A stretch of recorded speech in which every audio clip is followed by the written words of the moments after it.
Buenas noches, hermanos. Que Dios los bendiga. Me da mucho gusto verlos y les agradezco por sus oraciones. Gracias a Dios todo estuvo bien en nuestra ida a México y estamos sanos y salvos por la gracia de Dios. Algo que estudiaremos en esta noche, la preciosa y multifacética gracia de Dios.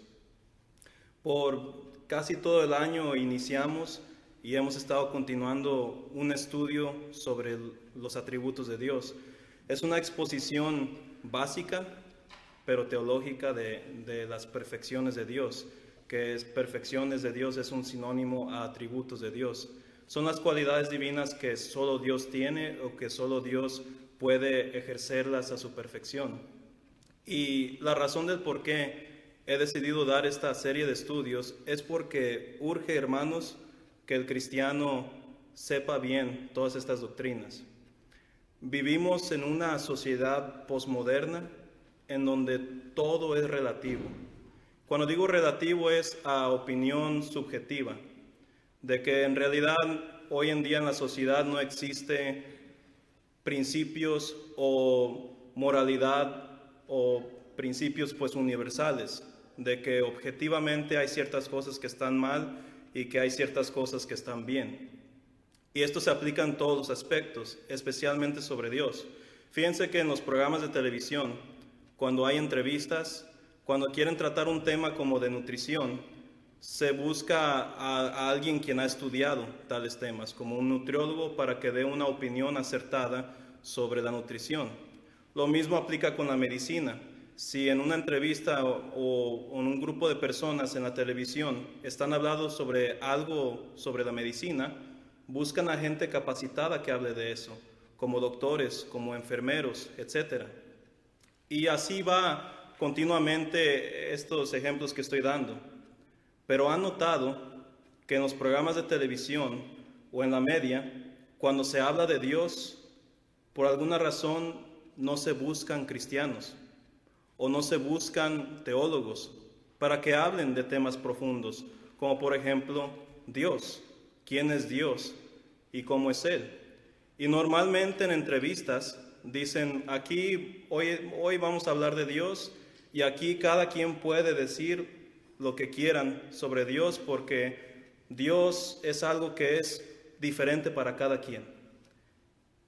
Porque creen en esta sociedad posmoderna, relativista que acabo de describir y en la que vivimos, creen que Dios puede ser definido subjetivamente, de que no importa lo que la Biblia diga, o no importa lo que el buen razonamiento teológico dice, lo que importa al final es cómo yo me siento al respecto sobre Dios, porque cada quien tiene su opinión sobre Dios. Y lo que causa esto es un caos y una muy mala representación de las doctrinas del Antiguo Testamento y el Nuevo Testamento. Por eso digo, hoy urge más que nunca que el cristiano defina bien las doctrinas principales de la Biblia y más que nada la doctrina de doctrinas, la doctrina de Dios. Como lo he resumido en esta exposición teológica, ¿quién es Dios y cómo es Él? Esa es una buena manera para empezar estos estudios. Pero claro que siempre ha existido ese temor o esa inseguridad de tratar tales estudios. Siempre ha sucedido, tanto en la mente judía como en la mente cristiana. Hay algunos que consideran, no digas nada sobre Dios porque Dios es incomprensible y no oses decir algo, una afirmación sobre el Creador, porque nunca vas a saber exactamente quién es Él. Y hay otros que, como acabo de explicar, que son sumamente subjetivos y que osan decir cualquier cosa sobre Dios. Debe haber un balance aquí. Como lo dijimos a la introducción hace mucho en estos estudios, Dios es incomprensible. Nadie sabe perfectamente cómo es Dios. Sin embargo, Dios revela en sus sagradas escrituras, en la Biblia y en su creación, cómo es Él. A tal grado que podemos decir, Dios es así y Dios no es así. Solo imagínense cómo sería si no tuviéramos la Biblia. Sería expuesto nuestras opiniones a cualquier cosa sobre Dios. Y un ejemplo de esto son las religiones que han surgido desde el principio de la civilización, donde han dicho cosas extremosas sobre Dios y sobre el ente y todo eso. En el V siglo, un teólogo llamado Agustín fue confrontado por alguien quien le dijo: ¿cómo osas decir algo sobre Dios? No puedes decir nada de Dios, porque Dios es demasiado grande para tu cabeza. Y es cierto, pero algo contestó con mucha sabiduría y dijo: bueno, creo que es mejor decir algo sobre Dios más que no decir nada. Y la razón del por qué fue tan sabio decir eso es porque si no digo nada sobre Dios, estamos expuestos a creer cualquier cosa sobre Dios. Lo más importante en la vida, queridos hermanos y amigos, es lo que uno cree sobre Dios. Eso determina tu vida. Si yo creo que Dios no existe, ¿cómo voy a vivir mi vida? No tengo que preocuparme por un juicio final. No tengo que preocuparme por las consecuencias de mi vida espiritual o las consecuencias de mi vida física. Si yo creo que Dios es solamente ira, voy a creer que en Dios no hay amor y que en Dios no existe la gracia y que en Dios no existe la posibilidad de ser salvos, porque serían nada más y nada menos que un dictador o un tirano. Y la mayoría de los ateos ven a Dios como tal, por eso no se acercan al cristianismo. Me voy al otro extremo. Si yo creo que Dios no tiene capacidad de tener ira, pues puedo vivir mi vida de cualquier manera, porque al final Dios me va a salvar, sea lo que haga bueno o sea lo que haga malo. Lo que uno cree de Dios va a determinar con nuestras acciones y nuestras decisiones de nuestra vida, hasta el punto de lo que decidamos estudiar, lo que nos queremos dedicar en nuestras vidas y cómo ganamos el pan de cada día y cómo decidimos tomar decisiones morales y éticas. Todo se trata de esto, de la doctrina de doctrinas, la doctrina de Dios. ¿Cómo contesto esto de quién es Dios y cómo es Él? A través de los estudios de los atributos de Dios, esas cualidades divinas que Dios nos revela en las Sagradas Escrituras y donde uno tiene la responsabilidad y el privilegio también de tomar todo lo que la Biblia dice, sistematizarlo de una manera entendible y predicarlo hacia aquellos quienes son salvos y hacia aquellos quienes no conocen el Evangelio. Y hemos visto varios de esos estudios de los atributos fundamentales de Dios que más describen su esencia, como su inmutabilidad, su espiritualidad, santidad, soberanía, etc. Y ahora entramos en una nueva fase, que estamos estudiando los atributos de Dios bajo el contexto de la cruz de Cristo. Esta es la segunda manera o mejor manera de cómo entender quién es Dios y cómo es Él. Descubrimos mejor el carácter de nuestro Dios cuando estudiamos quién es Cristo, especialmente cuando Cristo está en la cruz. Vimos su amor, vimos lo que el amor de Dios es y lo vemos ejemplificado en la cruz de Cristo, y ahora hacemos la transición a este atributo precioso de nuestro Dios, la cual es su gracia. Decidí hablar del amor primero y continuar con la gracia, porque en las Escrituras amor y gracia se usan intercambiablemente. Si me acompañan a Romanos 5, versículo 8, vamos a leer dos textos ahorita, Romanos 5, versículo 8. No se va a apreciar ahorita que lo leamos, pero quiero dar ese comentario de una vez. Romanos 5, 8, según la versión bíblica que usted escoja, notarán que los traductores o deciden utilizar amor en este versículo o deciden utilizar gracia, porque ambos atributos están interconectados, son casi sinónimos, con algunas diferencias, por supuesto. Pero Romanos 5, 8 nos dice así: mas Dios muestra su amor para con nosotros, en que siendo aún pecadores, Cristo murió por nosotros. Entonces, como dije, no se aprecia cuando lo leamos, pero de una vez les digo de que algunas versiones bíblicas o los que se encargaron de traducir el griego aquí deciden utilizar la palabra gracia en vez de amor. Se puede ver así: mas Dios muestra su amor, o mas Dios muestra su gracia para con nosotros. Otro ejemplo de esto, según los eruditos, se encuentra en 2 Corintios 6, versículo 1, donde los que traducieron estas versiones bíblicas hacen lo mismo. y según su versión, en este caso estoy leyendo Reina Valera 1960, pero 2 Corintios 6:1, hay otras versiones donde utilizan, en vez de gracia, utilizan amor. ¿Por qué? Porque en el griego y también en la Biblia, el amor y la gracia de Dios casi son sinónimos. Pero dice así, 2 Corintios 6:1, así pues nosotros, como colaboradores suyos, os exhortamos también a que no recibáis en vano, sea la gracia de Dios o sea el amor de Dios. Ahora, para tener algo en la pantalla, para poder estar todos juntos en sintonía en el estudio, se requiere gran tecnicalidad cuando estudiamos los atributos de Dios. Una vez más, porque cuando no definimos un atributo de Dios correctamente, estamos expuestos pues cada doctrina tiene sus consecuencias. Si yo digo algo erróneo de Dios, voy a decir algo erróneo de Cristo y voy a decir algo erróneo sobre la salvación, sobre la gracia, etc. Toda doctrina bíblica es sistemática, todo está conectado. Cualquier cosa mala que digamos de cualquier doctrina, especialmente en atributos, nos puede llevar a buenos resultados de estudios o a sus consecuencias malas. Pero aquí con gran tecnicalidad, en hebreo se utiliza el término ken o chanan y en griego se utiliza el término charis. Y lo que simplemente significa ambas palabras, según el Antiguo y el Nuevo Testamento, gracia significa favor. Entonces, la gracia de Dios no es algo en la cual Él está obligado a hacer o es algo que le deba a la humanidad, sino es un favor. Es una decisión, es bajo su volición proveer o manifestar su amor. Es un favor divino, la gracia. Se requiere creer ciertas doctrinas para lograr discernir correctamente la gracia de Dios.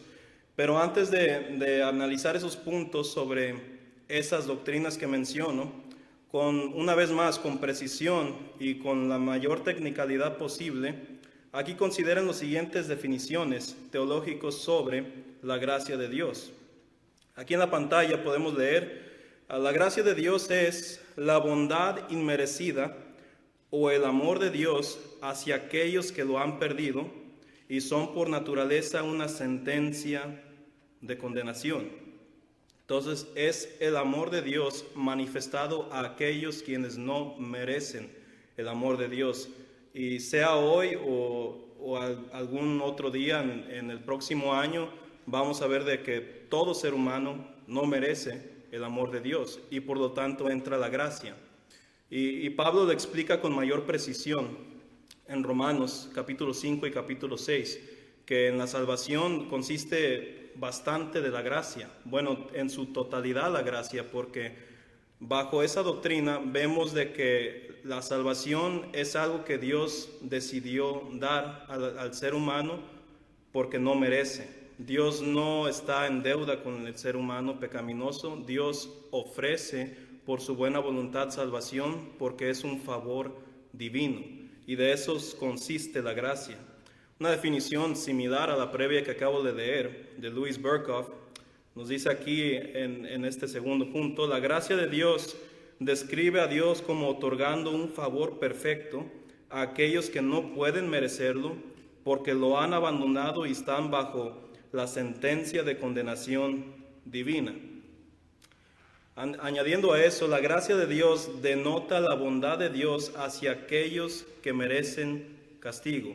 Una vez más, es un favor divino. La gracia, continúo leyendo aquí, se define comúnmente como el favor gratuito o inmerecido que Dios le ofrece hacia los pecadores al darles la salvación del pecado. En simple, la gracia o la salvación es cuestión de gracia, no de deuda.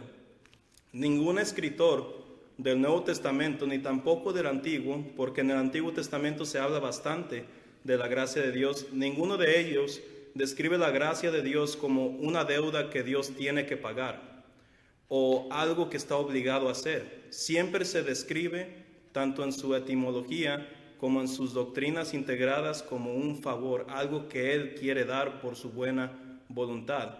Y lo magnífico de la gracia de Dios es que Dios otorga salvación o otorga un favor divino sin corromper su santidad, sin corromper su justicia, sin corromper cualquier otra cualidad, para que exista en Dios coherencia dentro de sus perfecciones divinas.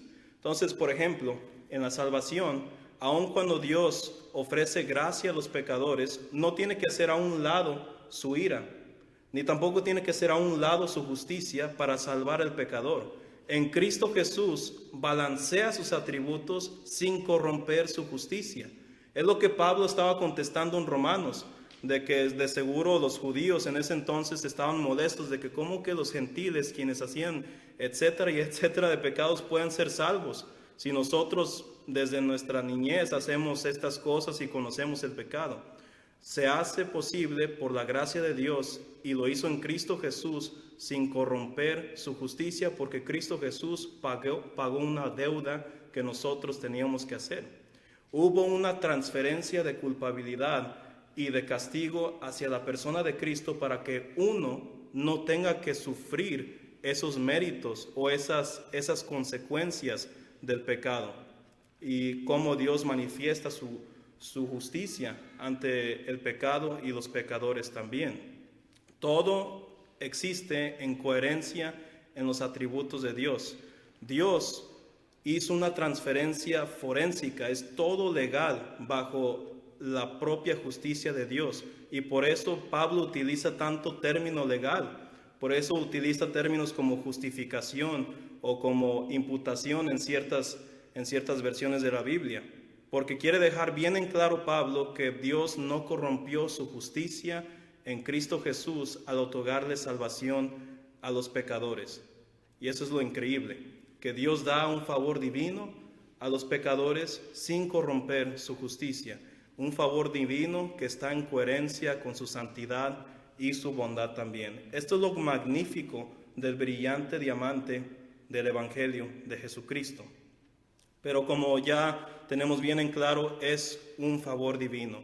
Pero aún así, casi todos sabemos eso, de que la gracia de Dios es un favor. Pero a veces la misma palabra puede ser, no puede ser suficiente para poder lograr comprender la profundidad de esta doctrina, porque todos los días quizás hacemos favores con el vecino, o hacemos favores con amistades, y por lo tanto, si queremos hacer comparaciones, podemos ir hacia las conclusiones incorrectas. Para mí, en mi perspectiva personal, la gracia de Dios se entiende mejor cuando se entienden estos 5 puntos. Y eso es lo que va a consistir el resto de esta exposición de la gracia de Dios. No lo vamos a acabar hoy, pero solo de punto de referencia. Para mí, para entender que la gracia de Dios es un favor divino, se requiere entender que, número 1, el hombre necesita salvación debido a su pecaminosidad. Número 2, y esta es muy importante, Dios no necesitaba salvarnos. Todo esto es lo que ya he explicado. No estaba forzado Dios en salvarnos, fue una decisión que Él tomó. Pero en ningún momento Dios tuvo que habernos salvado. Y de una vez digo el punto bíblico. El apóstol Pedro, en su segunda carta, habla sobre los ángeles quienes pecaron en el principio y que fueron expulsados del cielo. Y nos dice Pedro que no los salvó.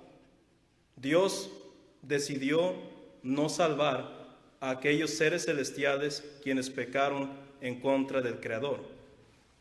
Y los seres humanos que hemos hecho lo mismo, Dios decidió sí salvarnos.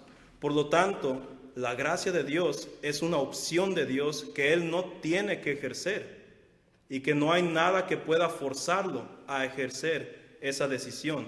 Por lo tanto, como dice el segundo punto, Dios no necesitaba salvarnos, sin embargo, Él decidió hacerlo. Dios, número 3, para entender la gracia de Dios, Dios manifestó su gracia en Cristo Jesús. 4, el hombre no se puede salvar a sí mismo.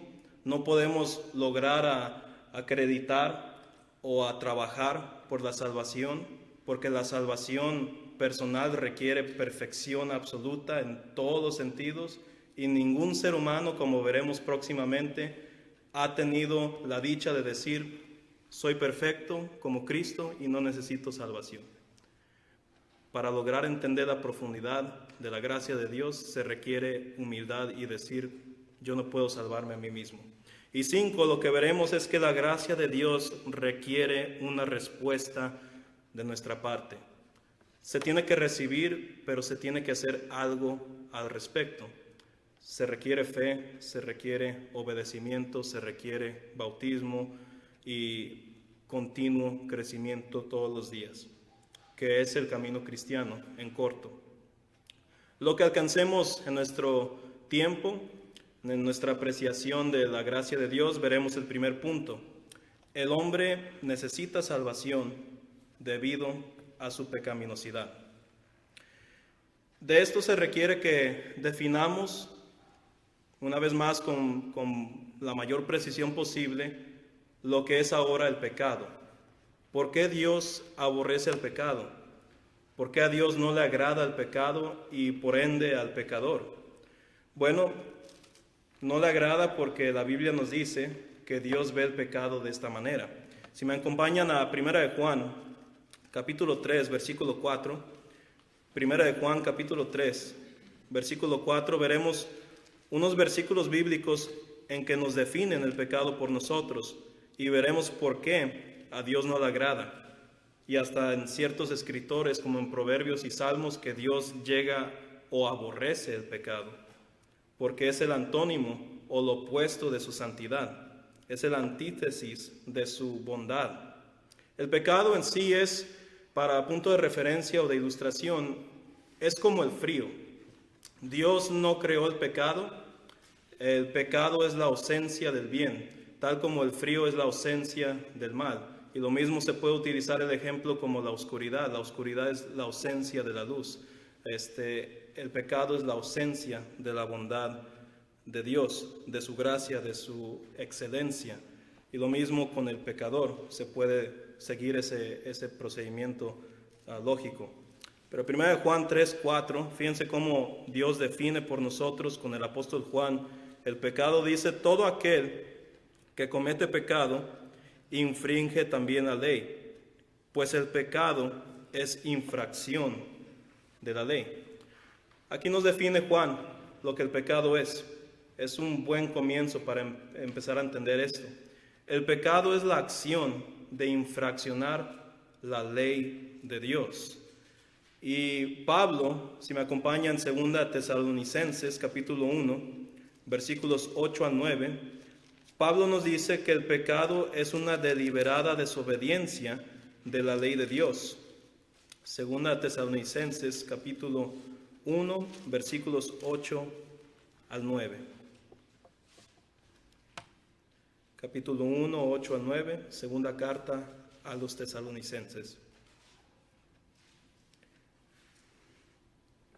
Como dije, vivimos en una sociedad posmoderna relativista, en donde uno puede definir lo que sea de cualquier tema, sea de Dios o incluso el pecado. ¿Cómo es que las personas hoy en día definen el pecado? A veces lo describen como un error o como cualquier acción que no es tan buena. Bueno, ya vimos en la Biblia de que si Dios define lo que es el pecado, solo Dios tiene autoridad de decirnos lo que el pecado es, y por lo tanto uno no puede hacer sus propias definiciones de tales infracción de la ley. Es una infracción de la ley, pero también es la desobediencia hacia Dios. Nos dice el texto: en llama de fuego para dar retribución a los que no conocieron a Dios ni obedecen al Evangelio de nuestro Señor Jesucristo, los cuales sufrirán pena de eterna perdición, excluidos de la presencia del Señor y de la gloria de su poder. Aquí habla del juicio final y sobre el destino de aquellos quienes no solo no creen en el Evangelio de Cristo, sino, como dice el versículo 8, no obedecen el Evangelio de nuestro Señor Jesucristo. Ahí indirectamente podemos inferir de que el pecado, en adición de que es una infracción de la ley, también es la desobediencia de la ley de Dios. Por eso el pecado no puede ser meramente descrito como un simple error. Es mucho más grave que eso. Y como dije, la debida pregunta que se debe hacer a la luz de estos hechos es: ¿quién califica ante Dios como un pecador? ¿Quién puede ser un pecador delante de los ojos de Dios? Si con estos solo dos versículos tenemos infracción de ley y desobediencia. Creo que nomás con esos dos versículos podemos decir que todo ser humano que ha existido, que existe y que existirá. Nos dice Pablo que todos han pecado y que no existe ni un justo delante de Dios. Si me acompañan, Romanos 3, versículo 10. Romanos 3, versículo 10. Pablo está citando los Salmos. Entonces, esto de que hay pecado universal en los seres humanos es algo que no solamente es paulino en sí, sino que es davídico también. Porque una vez más, Pablo está citando un texto del Antiguo Testamento. Y lo mismo, el pecado fue definido por Dios de la misma manera del Antiguo Testamento como lo es en el Nuevo Testamento. Y muy claramente David y Pablo aquí en Romanos 3:10 nos dice que todos son pecadores. Dice así: como está escrito, no hay justo ni aún uno. No hay ni siquiera una persona que sea libre de pecado. Ya estamos en Romanos 3, versículo 23.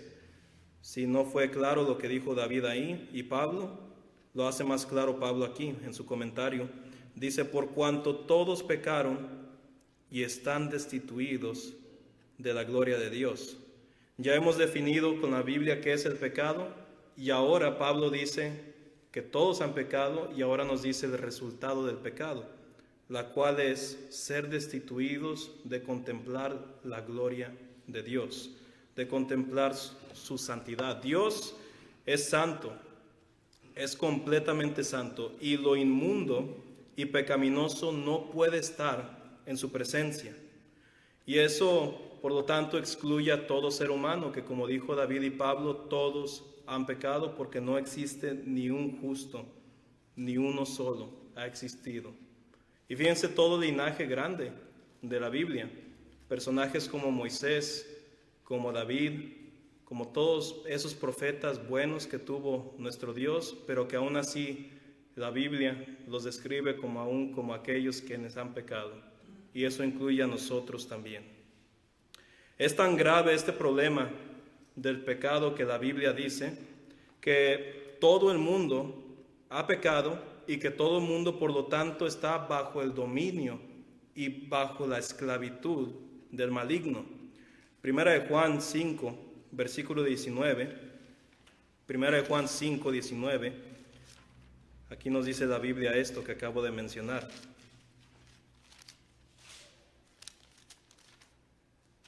Como dije en el principio, lo más grande, lo más importante que necesitamos tener en nuestra vida es entender quién es Dios y cómo es Él.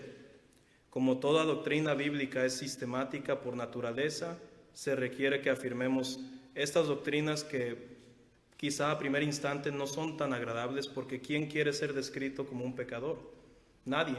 Sin embargo, para comprender la magnitud de la gracia de Dios se requiere esta humildad de nuestra parte y decir: no merezco salvación, necesito de la gracia de Dios, necesito favor divino. La consecuencia del pecado, del por qué todos han pecado, dice 1 Juan 5:19. Sabemos que somos de Dios y el mundo entero está bajo el maligno. ¿Qué es lo que vemos en el mundo? En apariencia vemos entretenimiento, vemos felicidad, vemos muchas cosas, pero en realidad, ¿qué hay dentro del ser humano? No ocupa la Biblia exactamente para entender lo que el ser humano siente. ¿Qué es lo que el ser humano siente?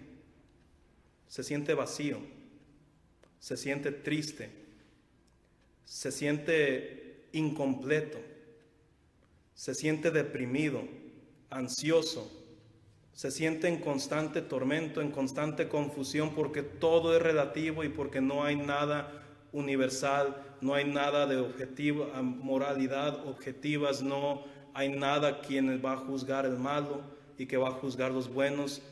Está en constante sufrimiento, porque todo el mundo está bajo este maligno, bajo esta condenación, bajo este tormento continuo por el pecado. Eso es lo que causa el pecado, queridos hermanos. Y Dios ofrece la solución en su gracia. Nos dice 2 Corintios 4:4, y será el último texto que vamos a leer. 2 Corintios 4:4 nos dice que bajo este dominio de la pecaminosidad existe un rey más severo y más frío que el faraón, que Nabucodonosor, que Julio César, que cualquier otro tirano que ha existido. Y me refiero, queridos hermanos, al mismo Satanás, quien esclaviza al ser humano bajo las concupiscencias de las tentaciones del mundo que él ofrece, y que no solo encadena al cuerpo, sino que encadena con el arma del pecado al corazón y la mente de los individuos. Nos dice 2 Corintios 4:4, en los cuales el Dios de este siglo cegó el entendimiento de los incrédulos para que no resplandezca la luz del Evangelio de la gloria de Cristo, el cual es la imagen de Dios. La gracia de Dios se manifiesta en el Evangelio de nuestro Señor Jesucristo. Es donde ahí entendemos el favor divino de cómo podemos ser liberados de este tirano y cómo podemos ser liberados de la pecaminosidad que abunda tanto en este mundo, para poder ser completos en Cristo, para poder tener conocimiento de quién es Dios y cómo es Él, y para tener una verdadera dirección en nuestras vidas, en donde no estamos esclavizados en mente, cuerpo y alma al pecado y a Satanás, sino que somos libres en la gracia de Cristo para servirle a este Dios santo y perfecto, que en su gracia nos revela quién es Él y cómo es Él y qué es lo que quiere de nosotros para poder tener una esperanza eterna con Él. Todo bajo la gracia, porque Dios decidió crearnos y Dios decidió salvarnos también. Y Dios prometió resucitarnos para su gloria y para nuestro disfrutamiento eterno. Continuaremos este estudio cuando Dios nos permita en el próximo año.